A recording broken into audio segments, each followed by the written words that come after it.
Bruchim Aboyim. We've dealt with the topic of marriage.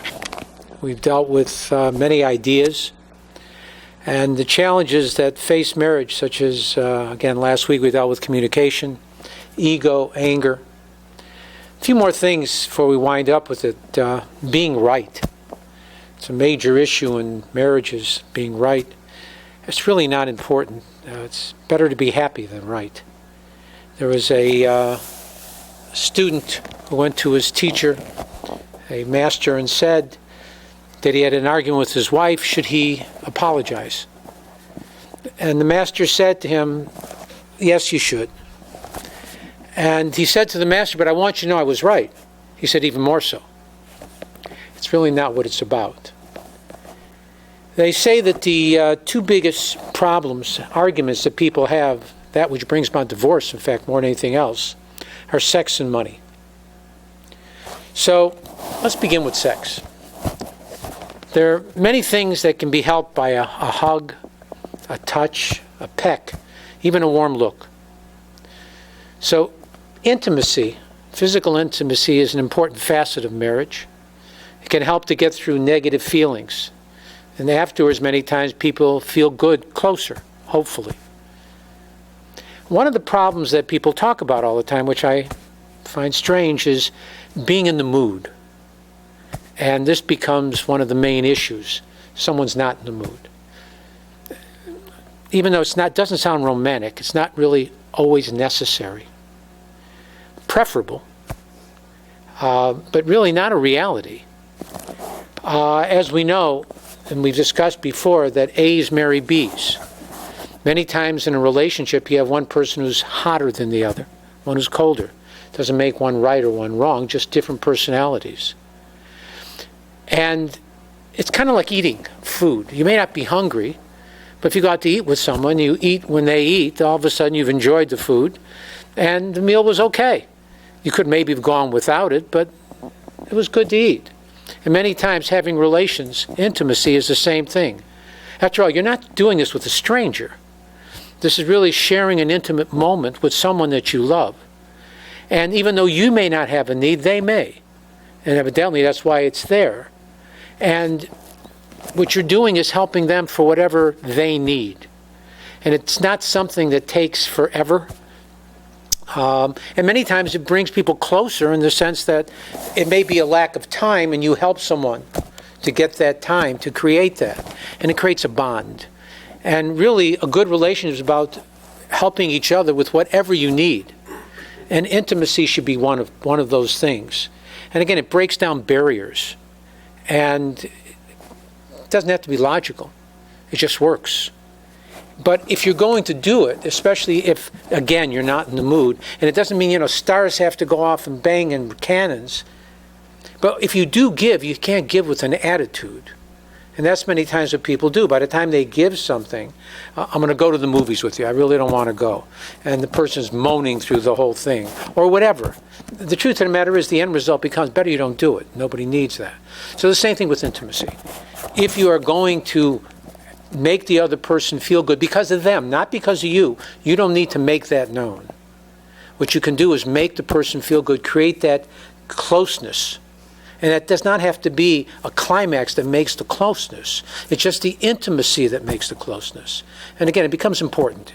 It's a real tool for marriages. That's why many times people can't understand a relationship, because a husband and wife can correct things just through that. Because it brings a warmth that may not make sense, but it's there, and they share that. Both partners need to be considerate and giving, understanding of each other, both inside and outside the bedroom. Again, on both levels.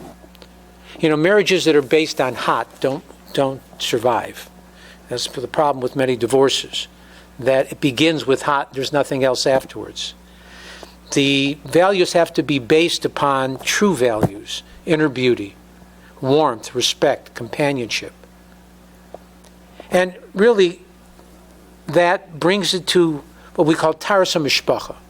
There's a Jewish concept, religious concept, called the family purity.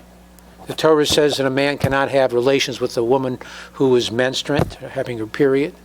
and there's an extra week that is added. So really, 2 weeks out of the month, a husband and wife do not have relations. They don't hug, they don't kiss. And it seems a little strange, but it's really very warm in the sense that they build a relationship that's not based on the physical aspects of the relationship. And at the end of the 2 weeks, whether you're hot or the cold person, both can kind of agree that there's something special. The woman goes to a mikveh ritual area, and when she comes home, it's new, it's fresh. It's the night of the newlyweds again. And then if there are any physical difficulties, it lasts, there's 2 weeks, only 2 weeks. And within 2 weeks, you can find some sort of common ground versus a secular relationship that is really based on a constant struggle, this battle of the sexes. So through this concept of Taras HaMishpacha, you develop a certain relationship based upon values. And at the same time, interesting that national studies have found, following people having relations going into their later years, 60s, 70s, 80s, that religious couples continue to have relations where secular couples don't. That this continues, this warmth, this sharing, this intimacy, continues even into later years. So it seems to be sometimes less is more. And that becomes the key, and a person needs to know this. But again, one needs to work and find their parameters. Second biggest problem in relationships, money. And it's a problem. One of the biggest problems, I guess, no one has enough. So that becomes a problem. It's not always a matter of people that are poor. You know, they say poverty is the greatest gift of all. You can't buy it for all the money in the world.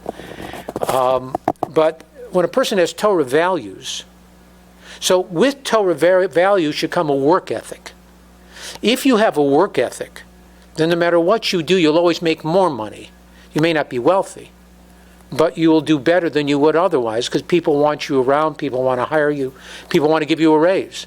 So whatever your situation is, the truth of the matter is all success is from God. What we put in is effort, and we've talked about that at other lectures. So the idea becomes to not predicate what we do on stuff. We buy a lot of things we don't need. And people, you know, right now is the Christmas time. People who don't have money, hundreds if not thousands of dollars on presents that they don't have. And the rest of the year becomes very tough because of what they do, which makes no sense. You can go to a dollar store and buy something. It should be the idea of the gift, not what the gift is. You don't have to buy everything that's mechanized and you know, kids don't use their imagination anymore today. So all of these things, the stuff is not necessarily important. The person really looks around at what you need. People can live much cheaper than they really think. The question becomes, what is important? So Torah teaches us to think about realities of what is the essence of life. The best things in life are free.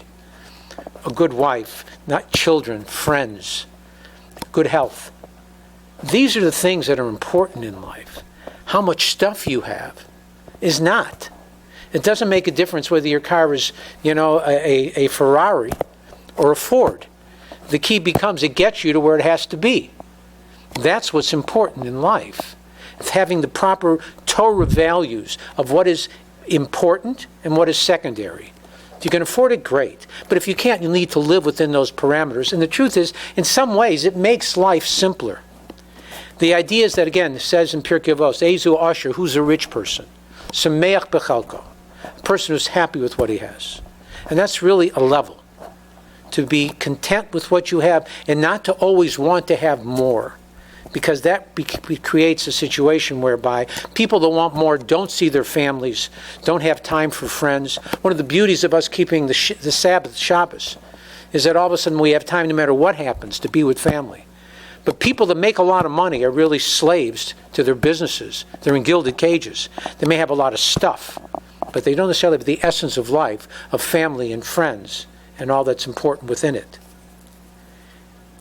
So money is that second problem. Another problem in marriage is a lot of people talk negatively about their spouses. It's really not acceptable. Your spouse should be you. And just like you're not going to bad rap yourself, you're not going to talk badly about yourself, why should you talk badly about your spouse? You're making yourself look bad. And one of the biggest problems is many times, who do we talk to this about? To our family. It's not acceptable. Because when you talk to them, the truth of the matter is when you think something's wrong in your relationship, the whole world seems to be breaking apart. But the next day, many times you get it together. And many times we do, for the most part. But our family doesn't know that. They don't know we patch things up. I'm just having a bad day, a bad moment. I have managers working for me. I always tell them, every day when you go home, put a red X or a black X on your calendar. Red, bad. Black, good. And when you're having a bad day, come home and see how many black X's are there. Because it seems like when you're having a bad day, everything is bad. But it's not. Most days are pretty good. It's just when you're going through it, it seems like that's all there is. And the same thing in a relationship. For the most part, if you're married and you've married the right person, it's usually good most of the time. When it goes bad, it seems like it's the end of the world, but it's not. You cannot discuss it with your parents or your siblings because it gives a negative impression to your spouse when you do that. And when you make up, it's when a person's accused, it's on the front page. When he's exonerated, it's on the back page, if it makes the paper at all. And that's important. But even worse than that, do not discuss your relationship with your children. Now, many people bring their children into their relationship and complain about their spouse. It's not acceptable. It's just not acceptable. Because you will make up, and again, they will have these negative feelings, which just not fair. You need to deal with it as an adult. They're children. They should see a rosy-colored view of this wonderful marriage that you have to be for them and to the world. Another challenge that we have, and again, is dealing with spouses that are ill. It's not easy. But one has to know that whatever God gives you is a challenge. That spouse that is ill becomes a holy object, something that you do mitzvahs through, something that helps you earn a place in the world to come. And you need to look at them as a gift for you to help. And don't make them feel bad. And if you do it with the proper feelings and the proper care, you've helped yourself even more than you've helped them. Very important. Again, a great challenge. Again, there's an elderly couple that went to a doctor. And the husband said to the doctor, his wife was sick, and he said, "We have a pain." That there's nothing greater than a couple that spend their lives together. I know a man who was married for 70 years. And at the end, his wife had dementia, and he was a wreck. And he became very negative, and I thought he just changed. When his wife died, he became the sweetest person again. It was his concern for her that turned him sour, because he was so worried about her. There's nothing greater than the love that two people share. Thank God I've been married 45 years, and every time my wife walks into a room, it still lights me up. It's a wonderful thing, sharing those type of feelings. Again, marriage needs to be based upon respect and modesty, again, especially for people, for their children. As an ending,